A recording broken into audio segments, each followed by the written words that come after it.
नमस्कार, मेरा नाम स्वर्णा है। आप देख रहे हैं HW न्यूज़। अभी इस वक्त हम जंतर मंतर पर मौजूद है, जहां पर कई स्टूडेंट ऑर्गेनाइजेशन, चाहे वो आइसा हो, चाहे वो SFI हो, यहाँ पर मौजूद है। यहाँ पर कई आम लोग भी हैं। जिस तरह से असम में पुलिस ने बर्बरता की, हम सब ने वो वीडियो देखा, वो वीडियो इतनी तेजी से वायरल हुआ, उसका विरोध करते हुए आज ये यहाँ पर आए हैं। इनका विरोध का मुख्य कारण है कि असम के मुख्यमंत्री इस्तीफा दें। तो चलिए आज हम इनसे ही बात करते हैं। देखिए, आज हम लोग यहाँ पर प्रोटेस्ट के लिए इकट्ठा हुए हैं, क्योंकि जिस तरीके से हमने देखा कि एक पूरा डिस्प्लेसमेंट आसाम के अंदर हुआ और एक खास तरीके से टारगेट करके हुआ,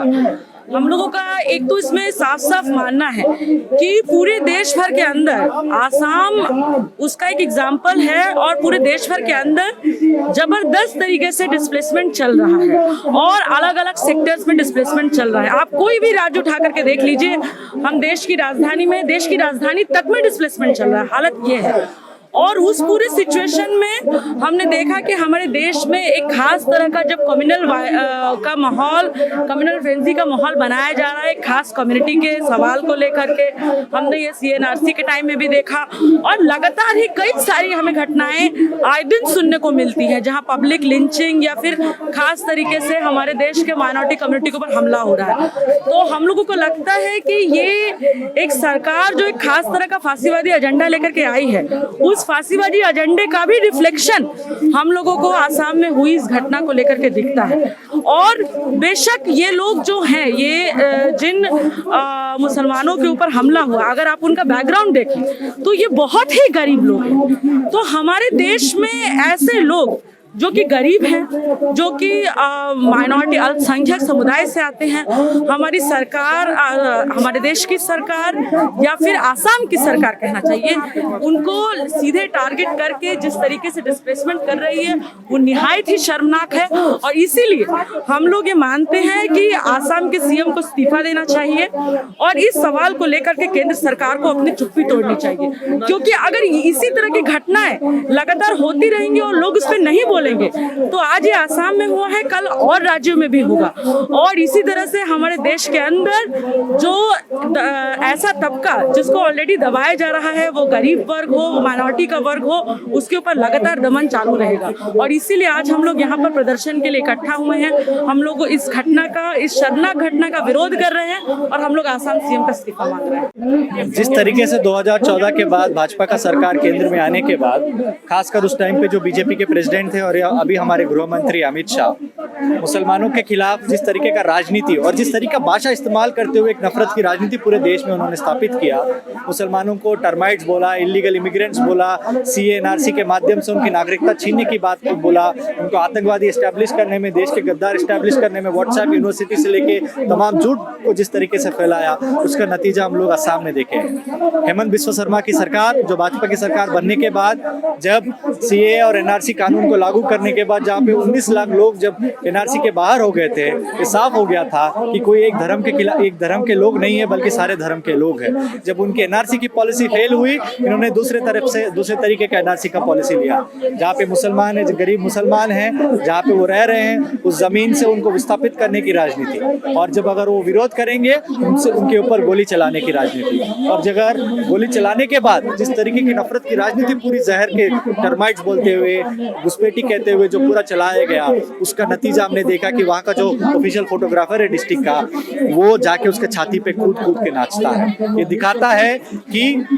साफ तौर पे ये स्टेट स्पॉन्सर्ड है, ये पुलिस स्पॉन्सर्ड है, क्योंकि जब ये एविक्शन हुआ, हेमंत बिस्वा शर्मा ट्वीट करते हैं कि 800 घुसपैठियों की सरकार फैमिलीज को हमने एविक्ट किया। शर्म आना चाहिए उनको इस बात को कहने के लिए, शर्म आना चाहिए कि उनके भाई जो सुशांत बिस्वा शर्मा वहाँ के SP है, उनके माध्यम से इस एट्रोसिटी को करवाते हैं। और शर्म आना चाहिए कि अभी तक उन पुलिस कर्मियों को, SP को और तमाम अधिकारियों जिन्होंने इस एट्रोसिटी को किया, उनको अभी तक सस्पेंड नहीं किया, उनके ऊपर इंक्वायरी नहीं बिठाया और अभी तक उनका संरक्षण किया जा रहा है। और सरकार अपने हाथ साफ करने के लिए वहाँ के जो लोग हैं एक रिटायर्ड जज के साथ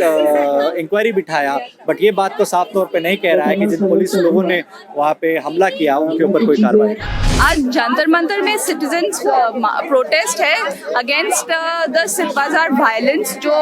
बंगाली मुस्लिम के साथ जो हुआ उसके अगेंस्ट में एक सिटीजन्स प्रोटेस्ट है। The people have gathered together against demanding that the CM resigns, and then the SP, who is a brother of the CM, he is ousted from his office. क्योंकि अगर आप बार-बार कहते हैं कि गवर्नमेंट आपसे डरती है, ऐसा क्यों कह रहे हैं आप? क्योंकि उन लोगों को डर, क्योंकि उन लोगों को इसी आवाज से डर लगती है। उन लोगों को लगता है कि एक बार जब वो लोग बोलेंगे आप नहीं करो, वो लोग सोचते हैं कि हम लोग बोलना बंद कर देंगे, हम लोग सोचना बंद कर देंगे। बट क्योंकि इंसान की फतरत है, वो सोचता है, उनके पास दिमाग है तो वो सोचता है, तो उसी सोच से उन लोगों को डर है कि कहीं, तो इसीलिए हम लोग बोलते हैं कि वो लोग डरते, क्योंकि उन लोग को हमारी सोच से डर है, हम लोग जो सोचने की क्षमता रखते हैं उससे डरते हैं वो लोग। ये ह्यूमैनिटी पे क्वेश्चन था, बट हमें ये भी सोचना चाहिए कि it's a part of the Hindutva project which the BJP has started. ये उन लोगों का ये ह्यूमैनिटी क्वेश्चन तो है, बट जो हमने देखा वो एक कॉन्सिक्वेंस, ये बस एक इंसान नहीं है। जो फोटोग्राफर है विजय बनिया, he is not only one person, वो रिफ्लेक्ट करता है एक जनरेशन ऑफ पीपल, बहुत सारे लोगों की माइंडसेट रिफ्लेक्ट करता है, जो एक इंसान को इंसान नहीं मानता है कि अगर वो बंगाली मुस्लिम है तो वो मारने लायक है। ये सोच दर्शाती है, जो सोच घोला जा रहा है जो लोगों के मन में वो घोला जा रहा है कि कोई अगर बंगाली मुस्लिम है या आग पर उनको वो मुस्लिम है तो आप उसे मार सकते हो, उसके शरीर को आप डेजिग्नेट कर सकते हो, डिसऑनर कर सकते हो, वो सोच दर्शाती है। देखिए, असम में सरकार का तर्क ये है कि ये लोग गैर कानूनी ढंग से इस जमीन को कब्जा करके रह रहे थे और इनको यहाँ से विस्थापित करके इस जमीन को हम दूसरे लोगों के बीच में, जो असम के इंडिजिनस लोग हैं उनके बीच में बांटेंगे। तो पहली बात तो हमें लगता है कि ये जो पूरा का पूरा तर्क है, लोगों को किसी को बताया जा रहा है कि वो बाहरी हैं, वो गैर कानूनी हैं और कुछ लोगों के बीच में आप बांटेंगे, ये कह करके लोगों में विभाजन पैदा किया गया। और उस विभाजन का जो हश्र दिख रहा है कि इस तरीके से हत्या, विस्थापन के नाम पर गोली चलते हुए हमने पहले भी देखा है। विस्थापन के नाम पर हत्या पहली बार नहीं हो रही है, लेकिन किसी हत्या के बाद इस तरीके से जश्न मनाना, इस तरीके से एक पूरे लाश पर इस तरह से कूदना, नाचना, ये तो कभी हमने नहीं देखा था। तो ये जो नफरत की राजनीति है उसका नंगा नाच असम में चल रहा है। जो अमित शाह जब कह रहे थे एनआरसी, एनपीआर और सीए के बारे में कि क्रोनोलॉजी समझिए कि पहले क्या आएगा, पहले कौन सा कानून बनेगा, उसके बाद क्या बनेगा, तो वो क्रोनोलॉजी तो अपनी जगह पर है, लेकिन अगर ये किस रास्ते पर हिंदुस्तान चलेगा तो उसका ट्रेजेक्टरी क्या है, फ्यूचर क्या है, हमें किस दिशा में धकेला जा रहा है, वो असम में अब साफ साफ दिख रहा है। इसलिए पहली बात तो ये कहने की जरूरत है कि कोई भी इंडियन, कोई भी इंसान गैर कानूनी नहीं है। इसलिए आप डॉक्यूमेंट मांगना, लोगों के पास डॉक्यूमेंट है नहीं है, चेक करना, वो अपनी जगह पर है, लेकिन किसी भी इंसान को गैर कानूनी बता करके उनकी हत्या करना, इस बर्बरता की इजाजत नहीं है। और इसीलिए आज ये मांग उठ रही है असम के अंदर भी, पूरे देश में, कि मुख्यमंत्री इस्तीफा दे, वो जिम्मेदारी ले इस घटना की और इस पर रोक लगे। ऐसी हिंसा, ऐसी बर्बरता का सिलसिला ये देश में नहीं चल सकता। 27 तारीख को भारत बंद है, किसानों ने बंद का ऐलान किया था, हम किसानों के साथ हैं, लेकिन किसान भी इस आवाज को उठा रहे हैं कि असम में जिस तरीके से गरीबों को विस्थापित किया जा रहा है और विस्थापन के साथ साथ जो बर्बरता दिख रही है, इसकी इजाजत नहीं। We have gathered here is a part of the protest that has been organized, a joint protest. We are from fraternity movement. There are the people from the AISA and there are a lot of number of the people from the other organizations as well. It's against the brutal police killing that happened in the Assam 2 days before. The official document saying that the 2 people are killed, but there are rumors that more than 2 or 3 people have been killed in the Assam, and they have been hiding that official data from us as well. We have seen how brutally the police officers, along with a camera person who was very brutally attacked, even someone he was injured very badly.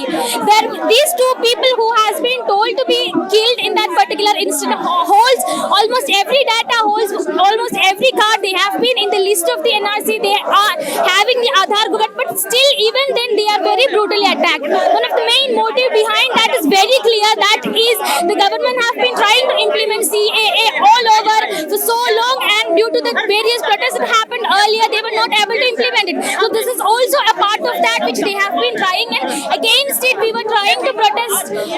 online through social media protest, and we believe that this is a high time, this is the right time to protest against the governmental atrocities, against the Sangh Parivar government offline.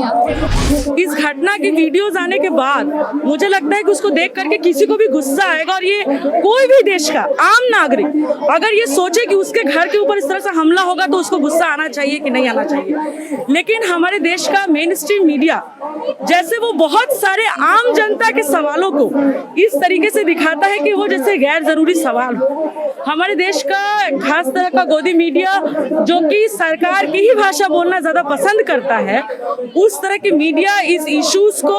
एक unimportant issues के तौर पे दिखा रहे हैं। ठीक उसी तरीके से जैसे हमारे देश में रोजगार के सवाल को, भूखमरी के सवाल को, देश के अलग अलग राज्यों में विस्थापन के सवाल को एक अनइम्पोर्टेंट सवाल के तौर पे दिखाया जाता है। जाहिर सी बात है ऐसी मीडिया सरकार की पिछुगी की तौर पे काम कर रहे हैं, लेकिन मुझे पूरी उम्मीद है कि हमारे देश में कुछ ऐसे भी मीडिया होंगे जो इस तरह के सवालों पे जिसमें मेन स्ट्रीम मीडिया बात नहीं कर रहा है खुल के बात करेंगे, और ये कहें और इस हमारे देश की आम जनता तक इस बात को पहुंचाएंगे कि सच्चाई क्या है, किस तरीके से हमारे देश में माइनॉरिटी कम्युनिटी के ऊपर, गरीबों के ऊपर हमला चल रहा है और लगातार डिस्प्लेसमेंट चल रहा है। जिस तरीके का एक वीडियो बाहर आने के बाद भी इस देश का जो गोदी मीडिया है, सरकार का जो लाइन है उसी को दोहराने में, उसी को तोते की तरह बार बार दोहराने में लगा है। अमेरिका के प्रेसिडेंट भी इस बात को बोला जब मोदी से मिलना, आपका मीडिया तो बहुत शानदार डिसिप्लिन्ड है। साफ तौर पर कहना चाहता है कि आपका मीडिया जो है आपका तोता है, आपका गोदी मीडिया, आप जो बोलेंगे वही बोलेगा। हमारा अमेरिकन मीडिया ऐसा नहीं, ये सवाल उठाता है। ये साफ तौर पे दिखा, इतना बड़ा अट्रॉसिटी होने के बाद भी जो बड़े बड़े एंकर नफरत के ऊपर जो रात में प्राइम टाइम शो करते हैं, उनके दिलों में इतनी सी इंसानियत नहीं बचा हुआ था इस स्टोरी को कवर करने के लिए, बल्कि उल्टा जो सरकार का भाषा है, घुसपैठी, इन्फिल्ट्रेटर, टर्माइट्स, देशद्रोही, इस तरीके का भाषा इस्तेमाल करते हुए उन्होंने उसी बात को दोहराने की बात कह रहे हैं जो सरकार कहना चाहता है। ये साफ तौर पे एक्सपोज हुआ है कि जिस तरीके का नेक्सस सरकार और मीडिया के माध्यम से इस पूरी नफरत राजनीति को प्रोपेगेट करने में लगा है, ये रेप्लिकेट कर रहे हैं उस नाजी जर्मनी का जहाँ पे हिटलर, मुसोलिनी और वो वहाँ पे गोबल्स के साथ जिस तरीके का ट्रायो इन लोगों ने हिटलर जर्मनी और इटली में फासिज्म को और नफरत के राजनीति को ज्यूस के खिलाफ एक स्टेट स्पॉन्सर्ड होलोकॉस्ट में किया है, उसी तरीके का होलोकॉस्ट की राजनीति को इस देश में बढ़ाने के लिए वो डिटेंशन सेंटर हो जाइए, एनआरसी हो जाइए और सीए हो जाइए, इस कानून को इस देश में लागू। वीडियो आया है, उस वीडियो को जितनी बार भी हो कोई देख ले, जिस एंगल से हो देख ले, उससे एक बात बिल्कुल स्पष्ट है कि जो सरकार का तर्क है कि लोग हमलावर थे और पुलिस को अपने बचाव में गोली चलानी पड़ी, ये सरासर झूठ है। पुलिस के पास हथियार है, लोग वहाँ बिल्कुल निहत्थे थे, कमज़ोर लोग थे, असहाय लोग थे, और उसके बाद जो दिखा वहाँ कि पुलिस की मौजूदगी में पुलिस के अपने फोटोग्राफर किस तरीके से जश्न मना रहे थे, तो हमें लगता है कि ये बिल्कुल स्पष्ट है कि यहाँ सरकार एक तरीके से सिर्फ विस्थापन नहीं है, मैं तो कहूँगा कि सरकार ने एक जंग छेड़ी है लोगों के खिलाफ। और जैसे कहा जाता है कि everything is fair in love and war, तो वॉर में जैसे कहा जाता है कि सब कुछ फेयर है, बिल्कुल उसी तरह से एक वॉर चल रहा है असम के अंदर, जहां लोगों को,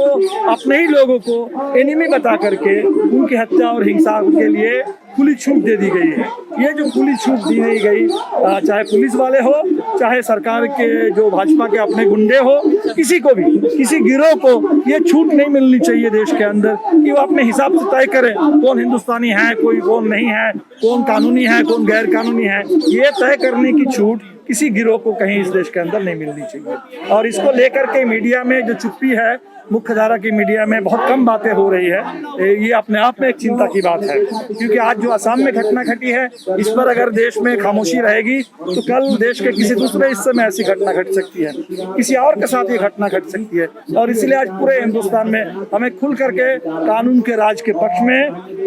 लोकतंत्र के पक्ष में, इंसानियत के पक्ष में खड़ा होना है।